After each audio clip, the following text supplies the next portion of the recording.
Well, welcome everybody to today's webinar, and our guest is Tony Corbell. Tony has quite the history as both an instructor and a photographer. He has been included in over 25 books, has photographed 3 U.S. presidents, is an amazing portrait photographer and a wonderful teacher, and I'm really excited to see what he's going to teach us today with lighting and with Luminar. And with that, thank you, Tony, for joining us, and please teach us. Well, thanks for inviting me, you guys. This is great. I'm obviously a fan of this software, which has really come into its own, and since it was first launched, has just gotten easier and easier and easier to use, and more features. And you know, if it's easy to use and it's got great features, why would you not use it? Why would you not do that? I don't do a lot of retouching for enhancements for effects. I don't do a lot of special effects. I don't do a lot of compositing. I do what we call polish work. I just clean up things a little bit and make, you know, I try to get everything in my camera as right as I can. My color balance and my exposures better be good. And if my color balance is off and my exposures are off, I'm in trouble to go into this, you know, even starting out. So those global adjustments I rarely have to make. But there are things that just have to be polished and cleaned up and fixed. And if I can do that, find a fast way to do it, I'm going to do it. Corbell Photographics here on this slide is my commercial work. This is my commercial business where I do a lot of editorial work. I shoot some fashion. I shoot some catalogs. That sort of thing. And then, of course, my workshop company is Corbell Photographic Workshops.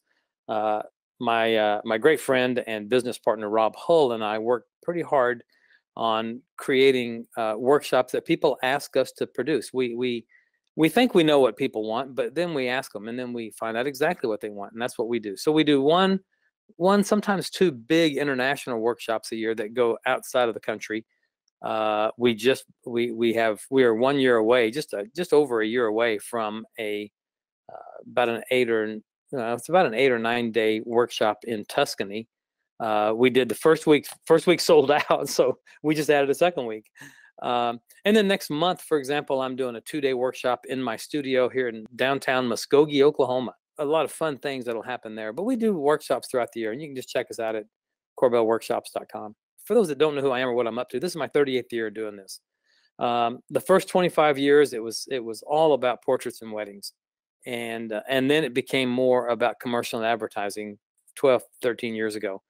Still doing a lot of people. Almost all of my pictures have people, and so it could be more of a portrait for a commercial usage, if you will. But there's a pretty good mix between photo education and my client work. But I've got several books out there, mostly on studio and location lighting.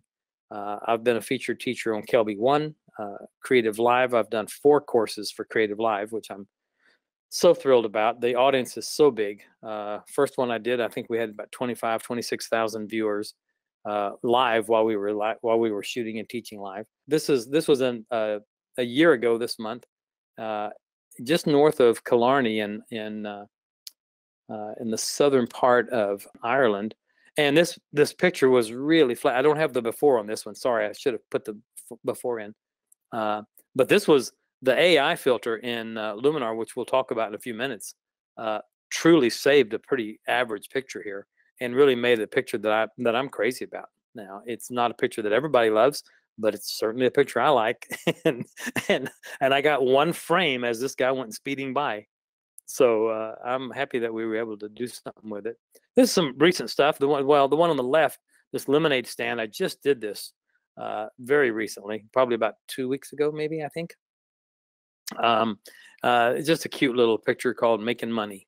And on the top right is the Disney Music Hall, of course, in downtown LA. Strawberry Fields in the lower right, and that's in Liverpool, England, where I would move to and live to if I could. I just love Liverpool and anything that's in any way related to the Beatles. So people that know me know that about me. The Hard Day's Night Hotel, of course. Beautiful colors of Mexico. A wonderful portrait of a chef in Minneapolis. So this is the kind of things that I like to do and keep me going. Native American Indian in the left side was in a old condemned prison in Santa Fe. It was a model shoot, commercial shoot. And then on the right, this is my new stepdaughter, Caitlin, on location at a workshop I did recently in Arkansas. One light on her on TTL, a pro photo light on TTL, and then outside the window, we fired another light from outside coming through the window to create the shadows on the wall. Still a lot of that stuff. Kathy Ireland, supermodel on the left, for her one of her products for the Kathy Ireland home collection. And just, I'll do a lot of miscellaneous work, and it's fun. It's been a fun career, and we call it work, but we certainly do enjoy what we do, and it's always fun. This is a recent picture I just did in North Carolina. Beautiful child. She just turned 15, but it's a nice little picture. I like the tonality. I love the colors, and it's fun. And let's get Luminar open. This is a picture that was a catalog shot that I did recently. Some of you women in the audience might know of a company called Premier Design Jewelry. It's a national jewelry chain, not a chain, but a jewelry company that has a lot of in-home sales rep type people that work for them. And I've shot catalogs for them for 3 or 4 years. And it's just a really nice company, great company, well managed, beautiful company. And so I've done a lot of work with them, with their jewelry, with models for the catalogs. This was a situation where there's some things here that we need to do to clean it up. She looks great. She's she's a terrific model. The jewelry looks fantastic, and that's what I'm judged on and what I'm hired to do. If I zoom in and take a look at this necklace, for example, my job was to keep this smooth and looking great. And if you can notice, you'll see 2 highlights on each of the pearls where we lit this. I mean, obviously it's a location, outdoor image, but I have to light everything, and the jewelry has to look great or I'm in trouble. So this was one of those that worked out really well for us, and she did a great job. And let me just see. The first thing I would probably do, I always think about this. Anytime I start an edit session, I'll generally think, let's look at global edits first, and then work our way down granularly. Now, I don't know if that makes sense to people, but for me, I know that if I can get the big stuff taken care of first, then when I get to the small stuff, I don't mess up the small stuff if I then go and do something big. In other words, if I edit and burn in a little bit of a corner, and then later I come back and change something, well, it's going to affect that small edit. So go ahead and do the big edits first. So think big and then work your way down to small. So for this, first thing I want to do, I don't do new layers on everything, but there are times when I do want to do a new layer, and it's real simple for me to do that. So first things first, I'm just going to start with I'm just going to start with a fresh layer, an adjustment layer, and I'm going to go to my tools, and I'm just going to open up the crop tool. The crop tool, in this case, I've got a couple of things that I'm concerned about a little bit, but I think I can fix them in one easy motion here. I'm a little concerned about this edge here. This angle's a little off, and I think I can just bend the whole thing over just a little bit. I'm just going to click outside of the crop area here until I get the curved angle on the arrows, and I'm just going to crop this around just a bit until that edge on the left kind of goes away. I'm just watching the vertical over here as well while I'm moving it, making sure that I'm still okay there too. I think I'm pretty close right there, so I'm just going to hit OK on that, and I think I'm fine with that. Now, I could go back and do it some more, and I could get closer, but without having to unlock the crop. Let me just show you that. If I go back here, over here on the aspect ratio, there's a little lock here, and I can unlock or lock that depending on what it is that I want to do. Now, also, and this is a pretty important thing for me, and yet another one of those small aspects that saves an awful lot of time when you're editing with Luminar. Look at the vast amount of different types. Look at all the vast amount of different types of aspect ratios that I have access to.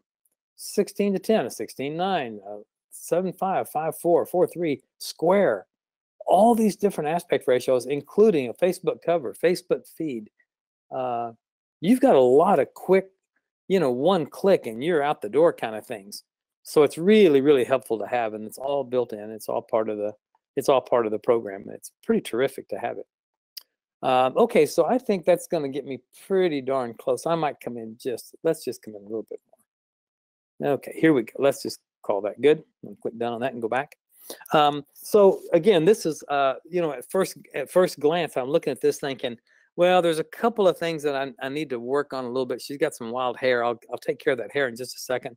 But before I do, I want to put an exposure layer up, and I want to burn down those two bottom corners just a little bit. So again, I'll open a new layer, and I'll sometimes take the time to rename my layers, especially if I'm going to spend a lot of time on one particular image, or if it's going to be something that's going to be pretty in depth.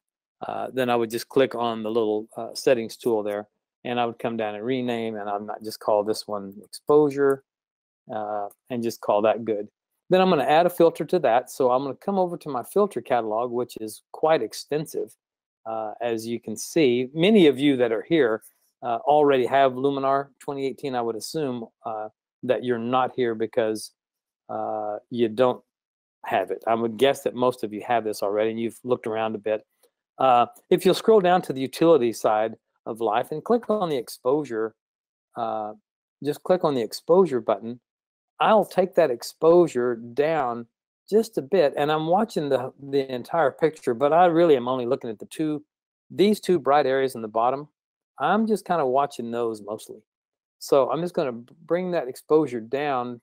It's about 2/3 of a stop right there. Something like that. That looks about right to me for those corners. And then I'm going to click on my brush tool. Click on the brush. And now that I have the brush, I'm just going to paint those in. Let's just make sure I'm set to paint, not erase. My size and softness 100%, opacity is 100%. I'm fine with all that. I'm just going to kind of brush this in and just darken these corners a bit. That's all I care about. Maybe a little bit darker. Just a little bit darker, something like that. I just don't want to be a distraction. I don't want things to distract away from this great model, but mostly the jewelry. My client's very clear on that jewelry, that the jewelry is the subject, not the model. Let me just click done on that, and now I'm going to zoom in on her face here. Let me back up just a little bit.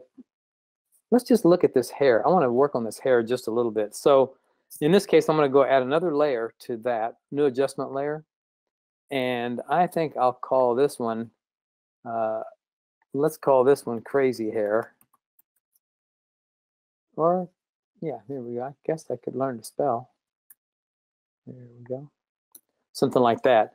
And for this one, I'm going to go to the toolbar again. I'm going to come down to the erase tool.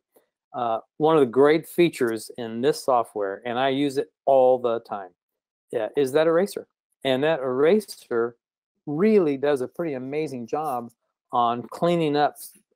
It'll do a good job on large areas, but it does an exceptional job on small areas. So for example, I can just click and drag on some of these wild and crazy hairs like this, and you can see the area that are being affected are turning red for me, showing where my edit's being applied. I'll get this little crazy one right there.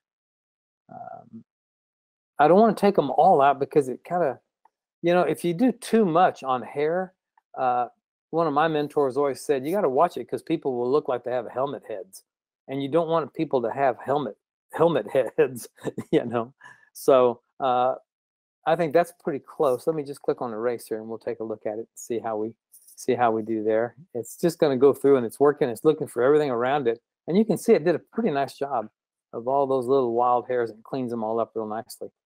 So, okay, we're done with that. We'll back up and take a look here, and let's just see where we are here. I might put an overall vignette on this just because I just think it might help draw the attention in just a little bit better. So again, I'm going to add one more filter. I'll come down, I'll go up to the essential side of life, click on vignette,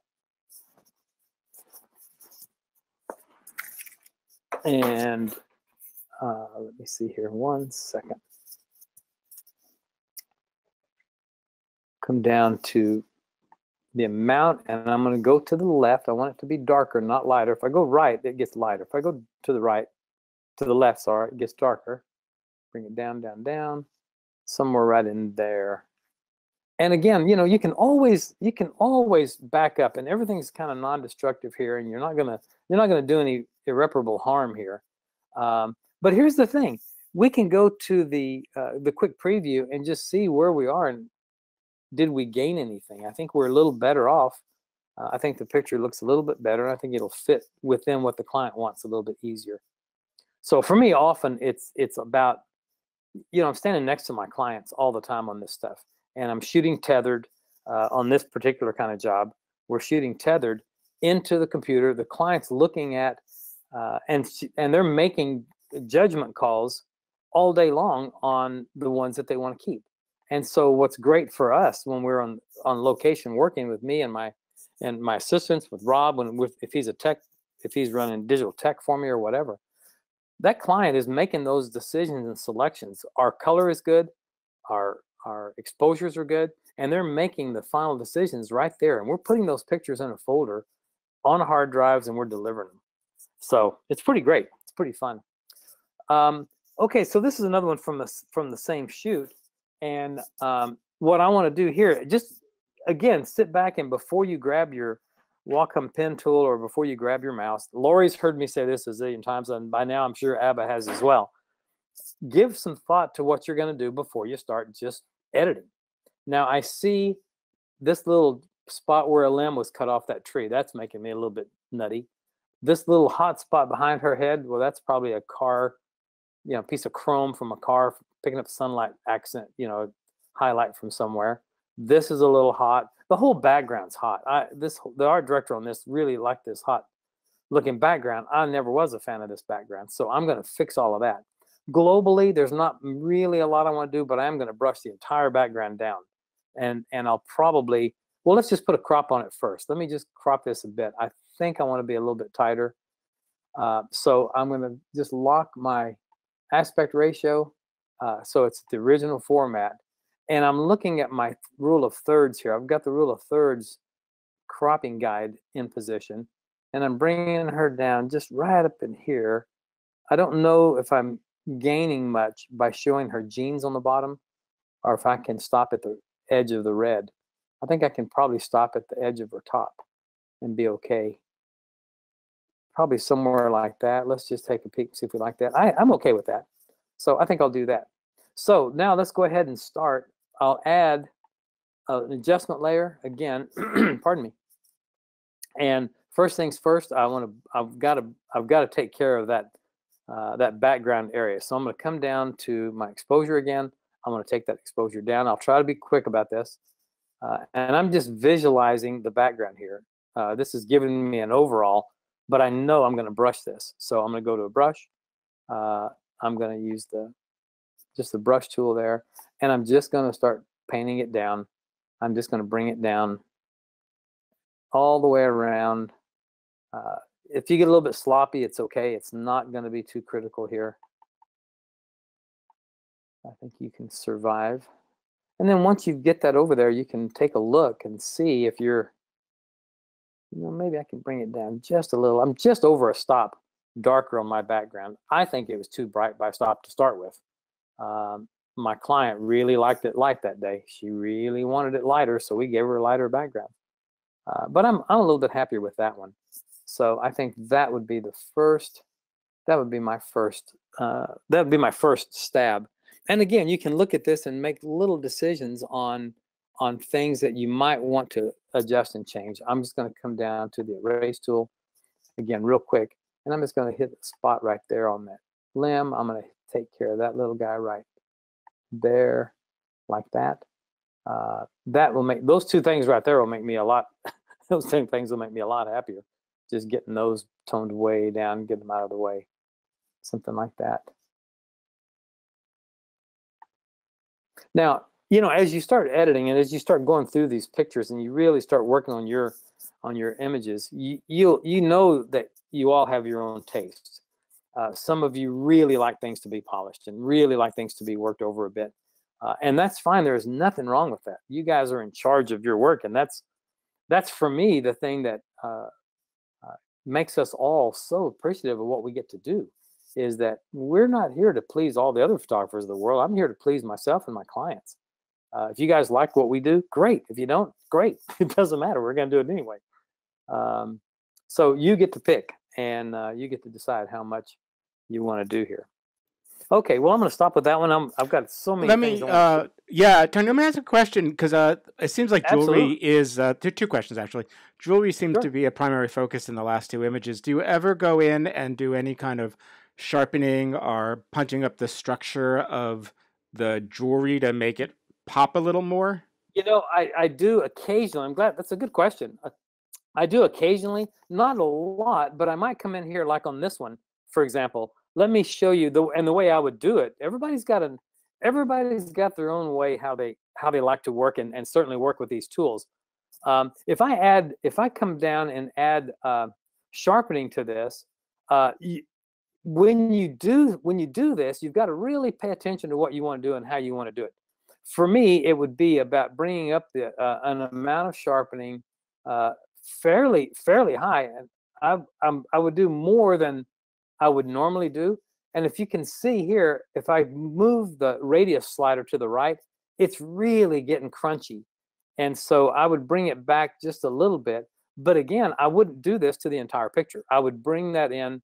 I would possibly bring down my brush, and I would just brush it right on these jewels on this particular necklace. Now, depending on what the rest of the jewelry look like, I may do some more too on earrings and things. But for me, something like that works pretty well. So yeah, I do that, and it's a good question, Abba. And also at the same time, I'll show you a picture in just a second of a jazz musician where by going in and using a little bit of sharpening on his beard, a little bit of sharpening on his eyes, and just a little bit of sharpening and some texture in his skin, really makes all the difference in the world. That's great. So here's the thing that, and this is the thing that I stress every time I edit, and anytime I teach anybody anything about my workflow.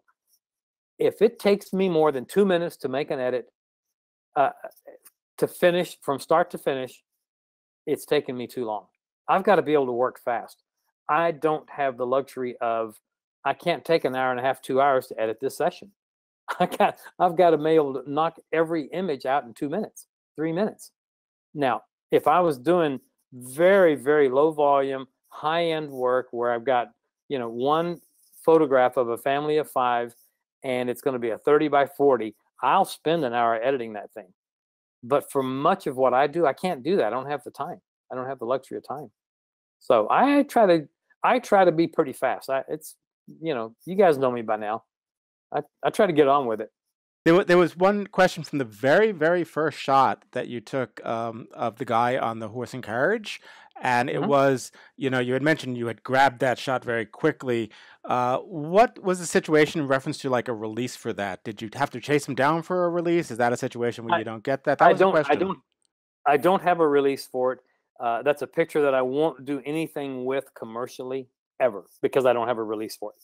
So here's the thing about the way the world kind of works, and the way that the photographic community has sort of almost agreed on a resolution, which is when you take a picture, just about any picture, you own the copyright unless you've done work for hire for someone where they've done a complete buyout for the rights to the picture. I would recommend never, ever, ever doing that. But for the most part, the pictures that I photograph, I own the copyright.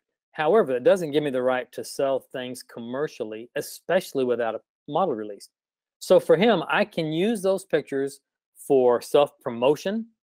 I can use them for my own personal use in a slideshow, for example, to you guys.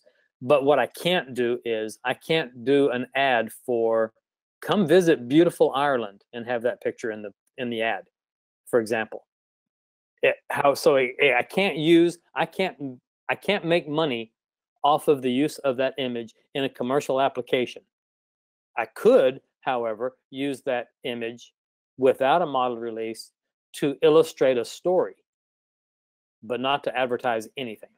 Does that make sense? Yeah, absolutely. That's very useful. So, and in this case, for educational purposes, you can show us that image and talk about it. I can. Excellent. I Thank you. can. That clears things up, and I think that But will I help a wouldn't. lot of But I folks. wouldn't sell you a poster of that. Okay. This is for me. This is a fun picture. First off, I like this girl a lot. She modeled for me last 2 summers ago in Austin, and I'm going down there again doing another workshop in December this year. And when they called and said, "Would you come back? And we want you back in this group's going to bring you in for one of the camera stores, Precision Camera in Austin, Texas." And I said, "Absolutely. Can we get the same model?" And they all started laughing and said, "Yeah, that's what everybody says. She's fantastic, isn't she? I just think she's a doll, and she's just real fun." So first and foremost, when you look at this, it's like, all right, what are we going to do first? What's the first thing we want to do? Well, I'll tell you what I like. I love that background, but it's not where I want it to be. So here, I don't want to affect her. So globally, I'm going to make an adjustment here that I'm just going to brush onto the background. What I was thinking about when I first looked at this is of all the pictures out here, this picture really needs the wonderful magic of probably the best filter, the greatest filter I know of inside this whole series, and that's the Accent AI, the artificial intelligence filter. I'm just going to turn it on, and I'm going to bring up the boost on this, and I'm watching the background. I'm not really caring about what's happened to her, but I'm watching that background. So here it comes. I'm going to bring it somewhere right about there. Okay, so I'm going to go to my brush tool. I'm going to hit brush, and I'm going to brush this thing across this background. And I like this background, but I didn't light it very well. I kind of did a crummy job, I think, when I lit it. And so I'm just trying to beef this all up just a little bit. And I'm going to let this on the right side, I'm just going to tweak this into her hair just a little bit, the AI, just a bit right in there. And maybe just a little bit on this edge right here, just to kind of wake up her hair just a little bit on this side, something like that. So I like that already better than where I started. So this is my opening straight out of camera, and this is what I've done now. Her face stays the same, but I'm just waking up the rest of the picture a little bit, if that computes okay. You know, once you get into this, you start finding that there's little things that you love about your work and that you hate about your work. I'm not great with women's arms in sleeveless tops. And what I mean by that is photographically, I should have done a better job of doing a natural vignette or fall off of light on this arm. This arm's distracting to me. So what that tells me is, okay, well, I'm going to have to burn down the arm a little bit. And I don't have to, but for me, I want to burn it down just a little bit, because it just makes more sense to me to have nothing keeping me away from that face, you know? So I want to make sure that the viewer's attention goes where I want the viewer's attention to go. And if I can do that, I think I can go a lot further to creating the kind of work my client might want. And then I might just come in here just a little bit right in there. So I think I could live with that. And I really don't know what much more I would do with that. I might soften her face up a little bit. Let's put one little bit of soft focus on her face. We'll just add that in a bit. And again, you know, when you start to do this, you'll develop your own style for how you want these things to come across. I like soft focus 1 setting, and I want to bring this up a bit. I'll always, let's just bring this up a little bit. I'm just holding down my space bar and moving her around a little bit. Let me back out, it's a little tight. Let me try that. I'll bring up the amount of soft focus, and I'm just gonna look at the whole thing. And somewhere in there, I kind of like it, but it's a little bit bright. So I'm gonna bring that brightness down a bit, bring that back up just a bit, something like that. Yeah, I'm okay with that. So now I can just brush it, and I'll just brush it right in on her forehead, right in here. When I do anything on faces like this, I'm real good about going right across foreheads, between the eyes, both sides of the nose, and then I'll come down and just go right around the lips. But I want to stay away from her lips and her eyes. So keeping everything pretty sharp and keeping everything looking pretty good. So overall, again, we've come pretty far. And again, this is one of those things, and Lori's heard me say this a million times. If I wasn't talking about all this, so far I'm into this thing right now about 30, 45 seconds, maybe a minute tops. So it doesn't take me long to edit a picture. This one little bit of stray hair, I would knock that off with the eraser tool. Maybe some of these little dead ends right in here, just bam, bam, bam, just real quickly go through those. This one right here, bam, bam, bam. And they're sort of quick little easy edits that don't take a lot of time. Now, we haven't talked about at all, really, the presets that are built into this thing. There is a serious amount of really great presets for people to use, and I've created my own, which you guys can have. Now, this is a shot that I did in Santa Fe, New Mexico, during one of the Santa Fe Photographic Center workshops last summer. And I'm looking at this thinking, first and foremost, I don't like the lower third of the picture at all. I don't like her feet. I did a lousy job on the floor. I'm not a fan of all that. So let's just, before we even go to the presets, let's just get rid of that. Let's just crop that. So I'm going to go to the crop tool. Aspect ratio, again, I'm okay with leaving it right where it is and how it was shot. So I'll make sure we lock that in place. Let's just bring this down. And I'm watching where I'm placing her relative to this thirds, rule of thirds. And right there, I think she looks pretty good. Maybe she doesn't have to be perfectly bullseye, but let's just see if we like this. I'm okay with that. If you guys are, if you think it's a little tight, you might want to pull back on it just a little bit. But this is a picture that, it doesn't have a lot of things wrong with it. I would go in and smooth the hair a little bit right here. But here's the thing. Let's open up the presets on the bottom. We'll open the preset panel by clicking on this one little checkbox on the top here. And on the bottom, there is a bunch of categories of these presets. And if you click on the word categories right here, you can start to see all the different presets that are available. You can create your own, you can download them, you can share them. There's a lot of things that you can do. My own personal ones, I've got right here in Studio Portraits by Tony Corbell. And so here comes my presets. And Tony, just to interrupt you, that's available on the website for people to download. If they okay, click great. on, so they can get those presets and be you for a moment. I wish they would be. Here's the thing. There's a lot more of you guys out there than there are of me. So you're going to do a lot more with this stuff than I'll ever do with it. But you can see across the bottom, this is me and my friend Kevin LaRue on a very long phone call one day coming up with stupid names for all my things. So I have African Queen, Clean and Simple, Cleopatra, Cool Runnings, Glam Me Up, I Can See Clearly, Little Angel, a lot of Look of Love. There's a lot of funny names that we came up with for but the cool thing, even with the funny names, you see a preview of exactly what that preset's going to do. So that's actually pretty cool. And it really does. It really does kind of help a little bit. For me, I know that there's this little Clean and Simple preset usually works pretty well. And on something like this, where I've got something kind of cool with the green a little bit and the skin tones against it, if you look at this, watch what happens. One click, and let me show you what all is adjusted. Ready? Here we go. Bam. If you look over here on the right side, you'll see that there's some tone added.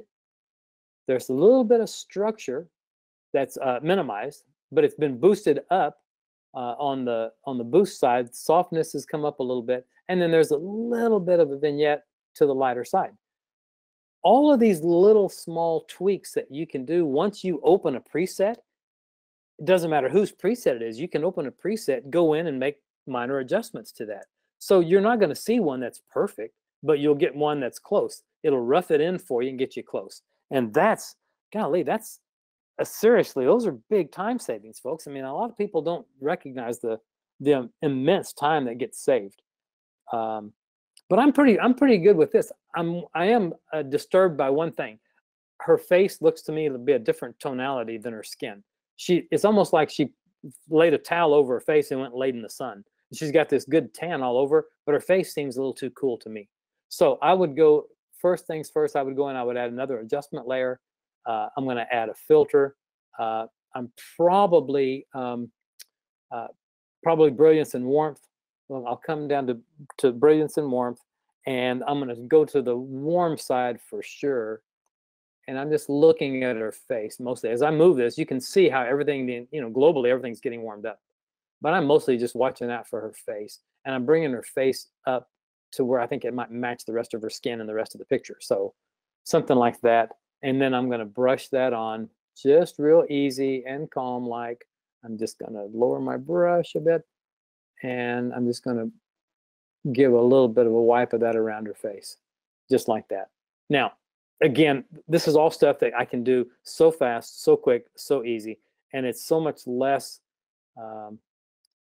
it's less, what's the word? Not invasive, but it's just less it's less in stress than using Photoshop for all this. Let me ask a quick question. There's a couple questions that have come up, and one was, throughout the presentation, you've been pretty much using one filter per adjustment layer. And I noticed that in the presets you created, you actually had multiple filters. Is your workflow, do you normally do just one filter per adjustment layer? Is that just a habit, or? It's become a habit. Now, when I created the presets, I didn't have it. It wasn't quite so much so, but I have found that I am doing more and more. It's a good question, and it's one that does need to be discussed, and everybody has to think about it for themselves. For me, I do seem to feel that there's a benefit to me by going back in and having the ability to go in and click on one layer and making that one change. So like for this layer, I mean, I might go back in here and rename that layer facial only. So I'll know where that is when I come back and edit this. Here's the thing, folks. When you finish up here and you're finalizing your pictures, when you're ready to export or save these pictures, you can save them. You can save your pictures. You can save them with all of your edits from Luminar, or you can just export them to a JPEG or a TIFF or whatever you want to export them to. You get to pick on all that. So if you want to come back in later, you'll have access to all that non-destructive editing that you've been doing. Well, it's awfully nice if you know what you've done. And that's the point of that, I think. This is for an upcoming MMA Muay Thai kickboxing tournament that's going to be Saturday up here where I live. And they're bringing boxers in from all over the country. And we shot a series of pictures of all the ring girls. They're the ones that go out between rounds, hold up the sign, round 7, all that. So there's 12 girls, and we shot all this promotional stuff for these girls. And I'll show you a couple more in just a second. But as I was going through and looking at these pictures of these women, we did do one series of pictures where we brought in some of the fighters to just kind of stand around the back of the ring. So overall, I think the exposure is a little bit too bright. So I'm just going to add an exposure overall and just drop it a bit. I don't know that I don't think it's too hot, but it's up a little bit. And I'm going to get a little bit more dramatic here in just a second. So let me bring that down. Maybe I'll come down to about there. Now, let's go down here and take a look at one of my favorite presets. This little guy right here called the Look of Love. Look of Love. All these boxers staring at this girl, right? The Look of Love. Now, all of a sudden, this is getting fun. Now, I like this. Okay, so if we're going to do this, let's go take a look at this shadow. I'm going to bring the shadow down just a little bit globally. And just because I'm a little bit anal about blacks and whites. If you're going to do a black and white, there has to be good blacks. There has to be good whites. I taught that for years at Brooks Institute of Santa Barbara in the 90s, early 90s. I'll go to the black slider. I'm just going to drop it down just a bit to do nothing more than give me a rich black somewhere in this picture. Get the idea? Even right in here, it's better for me, and it seems to be better, and I'll make, I think, a better print if you're going to make a print. By the way, one thing about making prints, let me just say this to the audience. No famous photographer will ever be remembered for his hard drive. So if that's not enough of an encouragement, you have to make prints, folks. You've got to make prints. If you're not making prints, I think you're making a mistake. That's because a great, in 2 that's years, a great takeaway. Whatever you're saving files on right now and sending to your clients, 2 years from now, you'll be doing something different. So, you know, I've got all these SideQuest drives that I can't open. I've got all kinds of stuff I can't open, but I've got prints that are sitting here in the house. They look fantastic. So anyway, I would probably stop there. I mean, I would go in and detail little things like the hair here, and you saw how I did all that. So it's pretty easy, but it's just fun. This is all just, I love this kind of stuff. I love the art of getting in a room, grabbing a fog machine, you know, I've got 3 assistants on that shoot. There's music playing. There was a lot of stuff going on in the room. And it was fun, you know. This was shot right after that with one of the boxers. This is one of the girls that's one of the ring girls. And I'm just going to do 2 things here, and I'll make it real quick and real simple. First and foremost, I'm going to do a crop. I'm just going to give me a quick crop because of the ceiling primarily. Whoops, sorry, I want it to rotate. So let me come around like this to even up that ceiling a bit, and it straightens them just a little bit. Can't even tell I did it, but I feel better. The line on the ceiling's straight, and I feel a little bit better about it. Okay, next, I'm looking, if you notice, I had a little bit of a blue gel in the background, and I had an amber warming gel coming across. They were lit with a 3x4 softbox in front, all on location, shot with my B1s, my Profoto B1s. I had a lot of B1s on this shoot. So I'm looking at this, and so the first thing I want to do, I'm going to put a little bit of a vignette on this. So I'm just going to add the vignette, and then I want to make one more change, and then I'll be done with it. So it's real quick. For me, this is a real easy one. I'll add filter. I'm going to go to one of the things that when I'm looking at this color, I'm thinking, gee, I really, really, really wish that I had better color from the blue in the background. So I'm just going to come down to color balance. I'm going to go to my blues. I'm going to move my cyan over like that. I'm going to move this bottom one over to blue like that. And then I'm going to come in here with my brush tool like that. And I'm just going to brush that blue in the background a little bit deeper and more rich. And I can go in and soften some of that up a bit. I just don't know that the brick is benefiting much with the accent from the warmth. I almost like it better like that. And then I'd get that little hit between them there, maybe right along there, a little bit better, a little bit cleaner. Something like that. And this was for a poster series that went all over town. So, you know, I mean, seriously, just real quick, we can go from there to there. And I think the picture gets improved. You know, I've always followed an American artist named Maxfield Parrish who did a lot of cools and warms together. And it feels great, and it feels comfortable to the eye. So that's why I kind of like that. We do have 2 questions. One is actually, I want to, while you're opening up the next image, these Sure. are all JPEGs that you're working with, and somebody asks if you're shooting JPEGs or if you're shooting RAW or. Yeah, I shoot 100% RAW on everything. I'm opening these in JPEGs just for the speed of the webinar. I kept one RAW file right here to show you. In fact, I'll go ahead and open it. Let me just open the RAW file. And when you add filters, this is a filter that needed just a little bit of work for a RAW filter. So I'm going to click on, if I click on add filters, you'll notice right here it says RAW developed. If it wasn't a RAW file, it wouldn't have RAW developed there. So, but because it is, it's saying, hey, you got a raw file there, Tone, so use us for your raw processing. Okay, great. Well, I would probably, first things first, bring down that highlight just a bit on the raw file. If I do this in JPEG, guys, it just kind of gets a little mucky looking, a little murky. Which is why I choose to work in RAW for everything. I think a lot of people that think, we can get away with this and just shoot in JPEG. I think your files will suffer if you do. So I would bring this down just a little bit, and the blacks right in there is getting pretty close. And then I probably would add one more filter here. I think maybe a little bit of vibrance. Vibrance, I'm not sure what's going on with me lately, but I just can't hardly stay away from vibrance. I love this magenta gel that I put in the background. So there's one skimming across the bottles behind the bar, but then there's also one in the strip box that's lighting your hair, which is the same exact gel. So I use a little bit of color sometimes on location. I'll just bring that vibrance up just a bit to make that color pop a little bit. And then final on this one, I think it's got to be cropped a little bit. I think I'm not sure what I was drinking that day, but she's out of whack.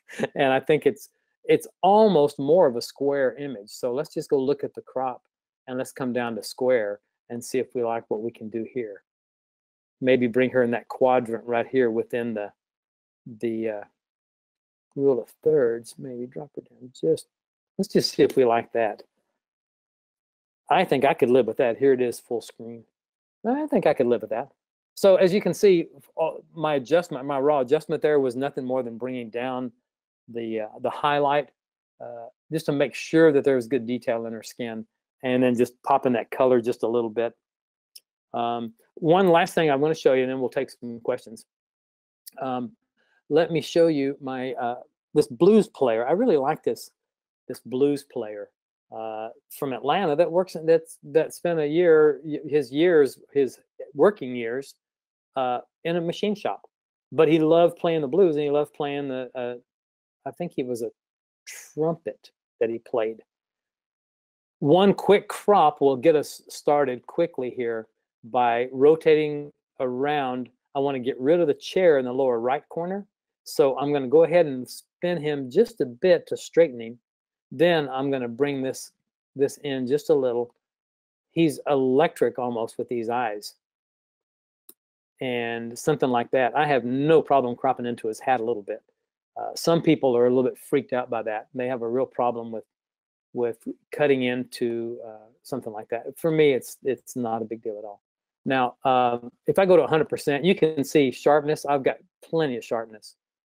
This was taken with my 85 1.4 on. I got the new version 85 1.4 for my Canon. But I'm gonna go back. Let me just come back in here a little bit. I just want to show you what I would do with him. And this goes back to that sharpening thing we discussed earlier. I think if you go to sharpening, let me just add I'm just going to add a sharpening adjustment layer, and again, I would take the time to go in, and I would label it appropriately and all that. I'm going to click on that sharpening. I'm going to bring that radius up, and I'm just looking at this thing across the board. As this starts coming up, it starts getting a little crunchy, more than I want on his skin. But if I can go to my brush, let's just add it in 3 small places. I want to add it right in here in his eyes, just right in here on both eyes. I want to brush it in right in here on his beard, just so the whiskers are just crazy sharp, right? And then let's put it right in here on this little bits of texture right in here. And I think maybe his eyebrows. Yeah, let's get his eyebrows a hit. Maybe that hair right there. Little hair right there. Okay, so now here's where we are. Let me just show you this with and without. It's pretty subtle, but I think it's pretty important. Now, we could, if you wanted to bring up a little bit more of that, you can, but it's only going to appear where we've masked. So where we've done the painting, you can always click over here and you can see where your mask is, and you can see where you've painted, or more importantly, sometimes you can see where you've missed. So it's always a good thing to know, where you are when you're in that painting process. Tony, let me ask you a couple questions. Yeah, please. We got some time. First of all, for cropping, do you have a mindset? I mean, you talked about the hat. When you crop through arms and legs on readjusting your image, do you have a philosophy on where you cut and where you don't? Well, you don't cut at a joint. I'll tell you that. We've learned over the years that if you're going to crop through a limb, whether it's an arm, a hand, a leg, a body, you don't cut at any joint.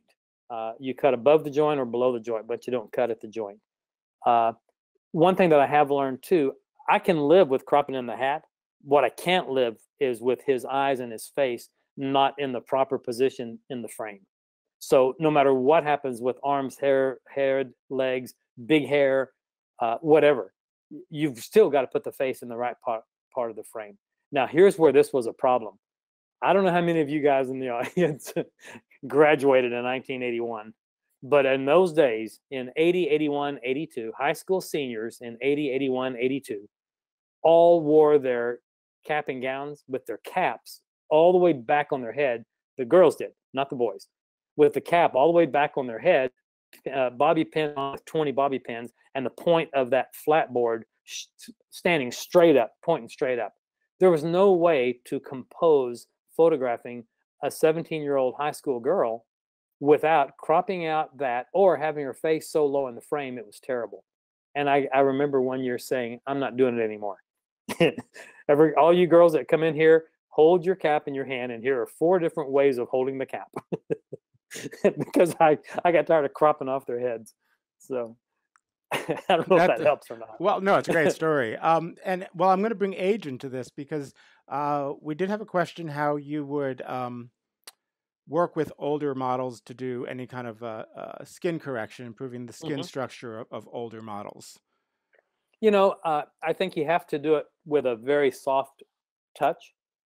I think that for me, there was a term years ago. There was a term that we called bee stung. If you go underneath somebody's eyes and over retouch under their eyes, there can be the appearance that they've been stung by a bee if it's too smoothed out.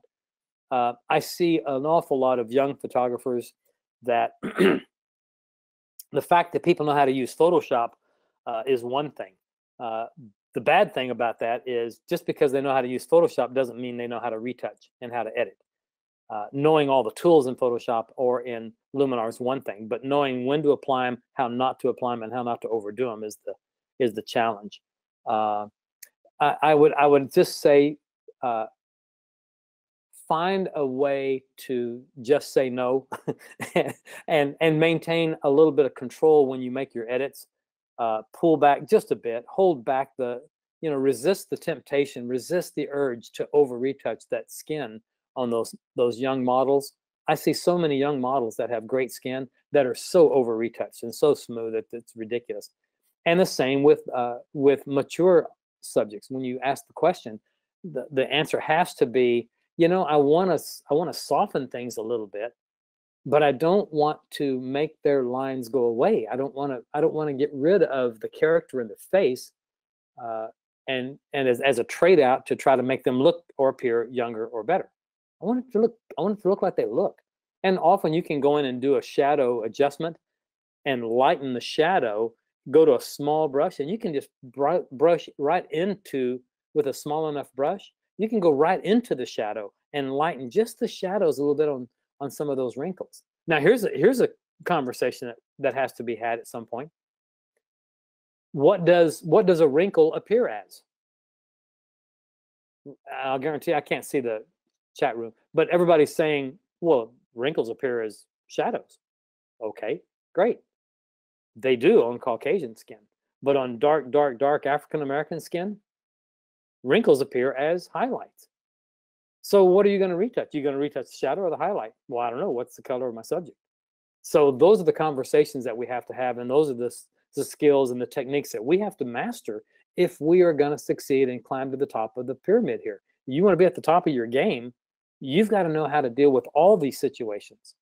From the little babies, they're newborn pictures. Newborns have bags under their eyes. That has to be softened a little bit. You can't get rid of it. You can't make it go away, but you got to soften it a little bit. So all ages need a little bit of something, but just, resist the urge to overdo it for sure. So there's the technical approach, and then there's the aesthetic artistic approach when There is. doing that. And obviously, it's your camera. You get to decide.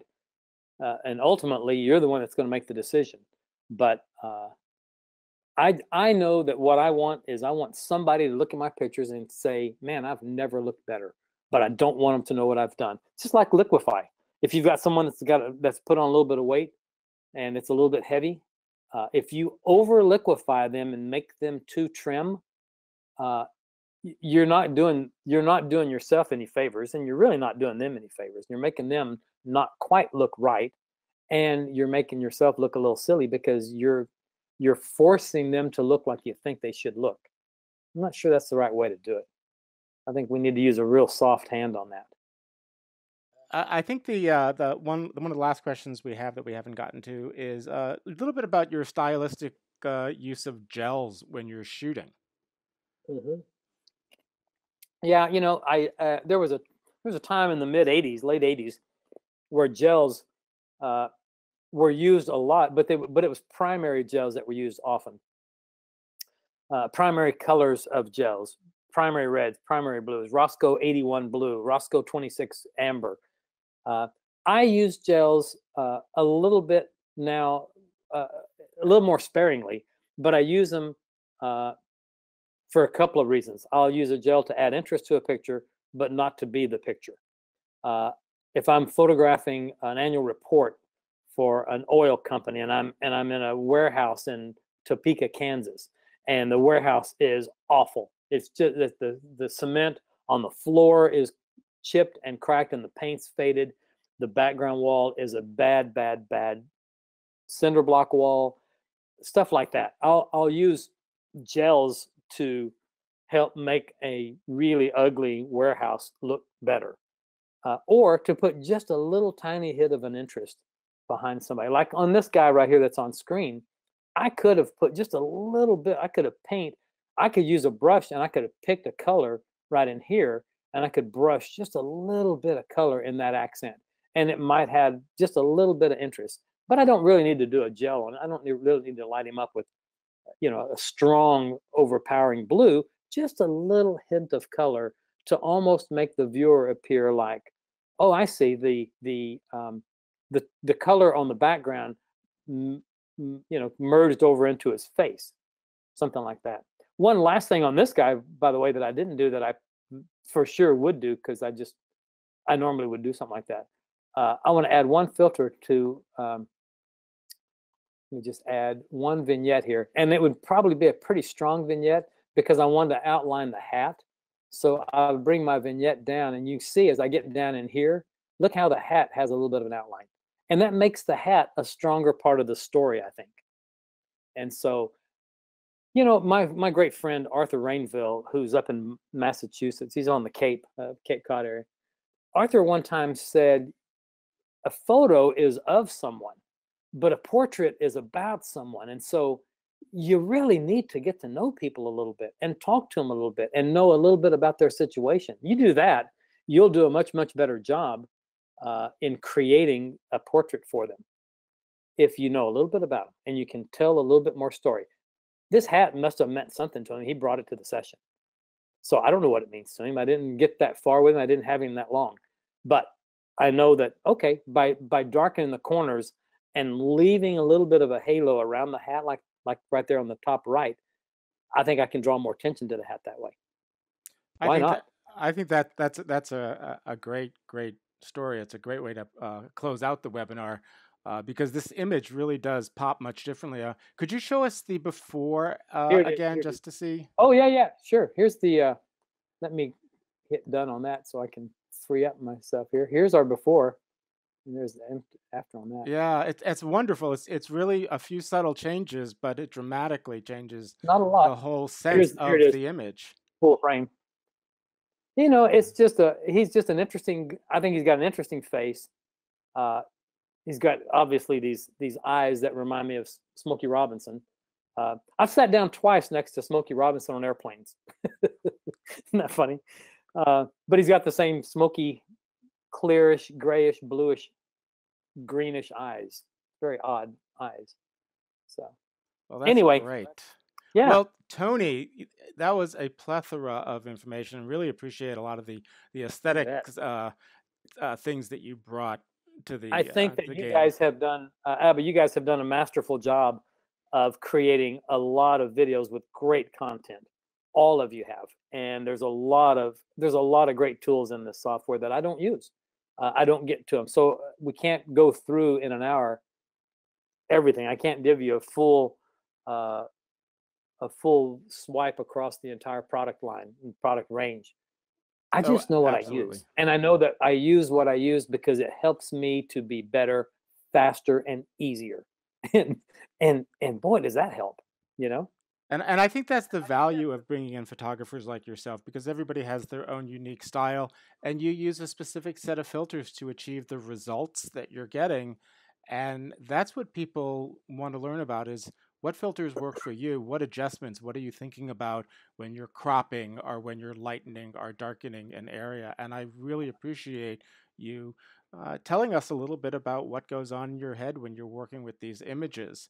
And of course, I think that's a valid point that there's so much one can learn about this application. We do have uh, dozens of webinars available, and everyone's a little different depending on the photographer we're talking to. I watch Yeah. all of your videos, even when it's on areas of things that I don't do.